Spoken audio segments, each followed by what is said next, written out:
What's up, everybody? Gonna give you the most ideal situation for the hub tool. Dodge Journey.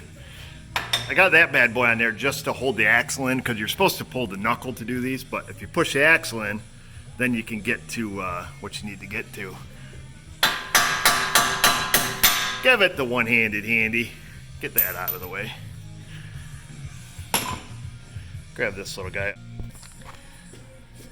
It's almost like Chrysler invented this thing for the, look at that. Straight shot, has a little raised boss there.